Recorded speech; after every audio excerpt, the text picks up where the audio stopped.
ನಮಸ್ಕಾರ ವಿದ್ಯಾರ್ಥಿಗಳೇ, ನಾವು ಈ ವಿಡಿಯೋದಲ್ಲಿ 10ನೇ ತರಗತಿಯ ಸಮಾಜ ವಿಜ್ಞಾನ ಅಧ್ಯಾಯ 6 ರಾಜ್ಯಶಾಸ್ತ್ರ ವಿಭಾಗಕ್ಕೆ ಸಂಬಂಧಪಟ್ಟ ಒಂದು ಪಾಠ ಸಾರ್ವಜನಿಕ ಆಡಳಿತ ಒಂದು ಪರಿಚಯ.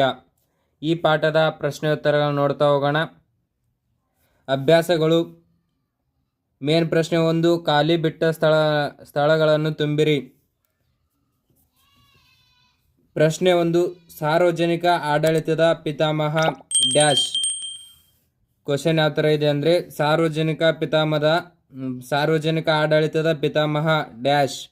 ಸಾರ್ವಜನಿಕ ಆಡಳಿತದ ಪಿತಾಮಹ ವುಡ್ರೋ ವಿಲ್ಸನ್. ಎರಡನೇ ಪ್ರಶ್ನೆ, ಸಾರ್ವಜನಿಕ ಆಡಳಿತದ ಪದವನ್ನು ಪ್ರಪ್ರಥಮ ಬಾರಿಗೆ ಬಳಸಿದವರು ಅಲೆಕ್ಸಾಂಡರು ಹ್ಯಾಮಿಲ್ಟನ್. ಪ್ರಶ್ನೆ 3, ಕೇಂದ್ರ ಲೋಕಸೇವಾ ಆಯೋಗದ ಸದಸ್ಯರನ್ನು ಡ್ಯಾಶ್ ನೇಮಕ ಮಾಡುತ್ತಾರೆ. ಕೇಂದ್ರ ಲೋಕಸೇವಾ ಆಯೋಗದ ಸದಸ್ಯರನ್ನು ಡ್ಯಾಶ್ ನೇಮಕ ಮಾಡುತ್ತಾರೆ. ರಾಷ್ಟ್ರಾಧ್ಯಕ್ಷರು ನೇಮಕ ಮಾಡುತ್ತಾರೆ. ಸಂವಿಧಾನ ಡ್ಯಾಶ್ ವಿಧಿಯು ರಾಜ್ಯ ಲೋಕಸೇವಾ ಆಯೋಗದ ಕುರಿತು ತಿಳಿಸುತ್ತದೆ. ಸಂವಿಧಾನದ ಡ್ಯಾಶ್ ವಿಧಿಯು ರಾಜ್ಯ ಲೋಕಸೇವಾ ಆಯೋಗದ ಕುರಿತು ತಿಳಿಸುತ್ತದೆ. 315ನೇ ವಿಧಿ ರಾಜ್ಯ ಲೋಕಸೇವಾ ಆಯೋಗದ ಕುರಿತು ಹೇಳುತ್ತದೆ. ಮೇನ್ ಪ್ರಶ್ನೆ 2, ಈ ಕೆಳಗಿನ ಪ್ರಶ್ನೆಗಳಿಗೆ ಸಂಕ್ಷಿಪ್ತವಾಗಿ ಉತ್ತರಿಸಿ. ಪ್ರಶ್ನೆ 5, ಸಾರ್ವಜನಿಕ ಆಡಳಿತವು ಪ್ರಸ್ತುತ ಅಗತ್ಯವಾಗಿದೆ, ಚರ್ಚಿಸಿ. ಪ್ರಶ್ನೆ 5 ಏನು ಕೊಟ್ಟರಪ್ಪ ಅಂದರೆ, ಸಾರ್ವಜನಿಕ ಆಡಳಿತವು ಪ್ರಸ್ತುತ ಅಗತ್ಯವಾಗಿದೆ, ಚರ್ಚಿಸಿ. ಈ ಥರ ಪಾಯಿಂಟ್ ವೈಸ್ ಬರೆಯಬೇಕು. ಸಮ್ರಿ ಥರ ಉದ್ದಕ್ಕೆ ಬರ್ಕೊಂತ ಹೋಗೋದಲ್ಲ. ಆ ಥರ ಬರೆದ್ರೆ ಮಾರ್ಕ್ಸನ್ನು ಸರಿ ಕೊಡಲ್ಲ. ಪಾಯಿಂಟ್ಸ್ ವೈಸ ಬರೀಬೇಕು. 2 ಮಾರ್ಕ್ಸ್ ಇದ್ದರೆ 4 ಅಥವಾ 5, 3 ಮಾರ್ಕ್ಸ್ ಇದ್ದರೆ 6 ಅಥವಾ 7, 4 ಮಾರ್ಕ್ಸ್ ಇದ್ದರೆ 8 ಅಥವಾ 9 ಬರೀಬೇಕು. ಒಂದು ಎಕ್ಸ್ಟ್ರಾನು ಬರೀಬೇಕು. ಪಾಯಿಂಟ್ 1, ಸಾರ್ವಜನಿಕ ಆಡಳಿತವು ಭಾರತದ ಆಧಾರ ಸ್ತಂಭವಾಗಿದೆ. ಪಾಯಿಂಟ್ 2, ಸಾರ್ವಜನಿಕ ಹಿತಾಸಕ್ತಿಯನ್ನು ಕಾಪಾಡಲು ಸೇವೆ ಸಲ್ಲಿಸುತ್ತದೆ. ಪಾಯಿಂಟ್ 3, ಕಾನೂನು ಮತ್ತು ನೀತಿಗಳ ಅನುಷ್ಠಾನ. ಪಾಯಿಂಟ್ 4,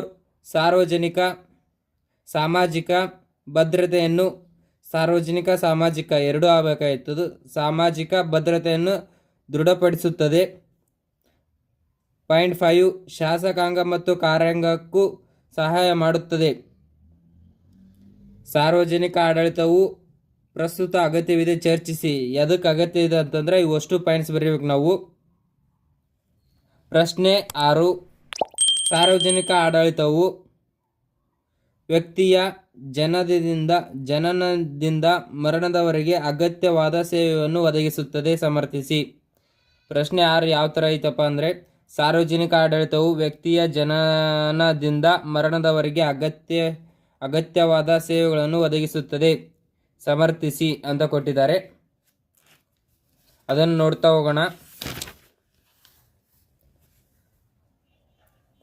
ನೋಡಿ, ಪಾಯಿಂಟ್ಸ್ ವೈಸ ಬರೀಬೇಕು. ಯಾವ ಪ್ರಶ್ನೆನೂ ಶಾಂತಿ ಮತ್ತು ಸುವ್ಯವಸ್ಥೆ ಕಾಪಾಡುವುದು, ನ್ಯಾಯ ಒದಗಿಸುವುದು, ಶಿಕ್ಷಣ ಒದಗಿಸುವುದು, ಜನರ ಪ್ರಾಣ ಮತ್ತು ಆಸ್ತಿ ರಕ್ಷಣೆ, ಉದ್ಯೋಗಾವಕಾಶ ಒದಗಿಸುವುದು, ಅವಶ್ಯಕ ವಸ್ತುಗಳನ್ನು ಪೂರೈಸುವುದು, ಆರ್ಥಿಕ ಸಮಾನತೆ ಕಾಪಾಡುವುದು.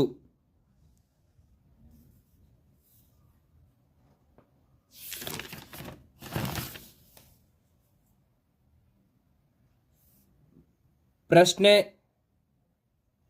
7, ನೇಮಕಾತಿಯ ವಿಧಗಳ ಕುರಿತು ವಿವರಿಸಿ. ನೇಮಕಾತಿಯ ವಿಧಗಳು ಯಾವ್ಯಾವ ಅಂತ ಬರೀಬೇಕು ಮತ್ತು ಅದ್ರ ಬಗ್ಗೆ ಸ್ವಲ್ಪ ಎಕ್ಸ್ಪ್ಲನೇಷನ್ ಕೊಡಬೇಕು.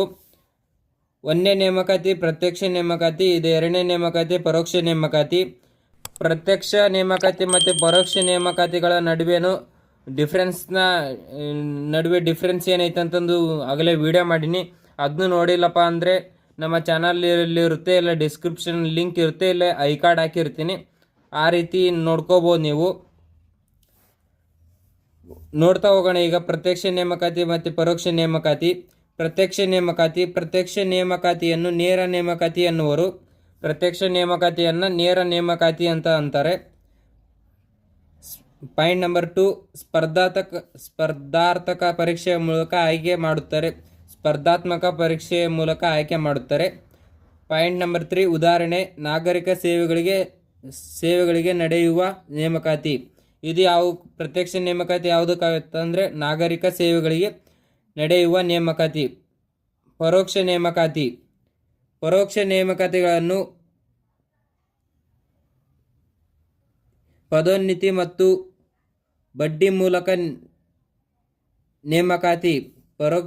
ಪರೋಕ್ಷ ನೇಮಕಾತಿಗಳನ್ನು ಪದೋನ್ನತಿ ಮತ್ತು ಬಡ್ತಿ ಮೂಲಕ ನೇಮಕಾತಿ ಆಂತರಿಕ ನೇಮಕಾತಿ ಎನ್ನುವರು. ಪಾಯಿಂಟ್ ನಂಬರ್ 2, ಈಗಾಗಲೇ ಸರ್ಕಾರಿ ಸೇವೆಯ ಹುದ್ದೆಯಲ್ಲಿರುವವರನ್ನು ಅವರ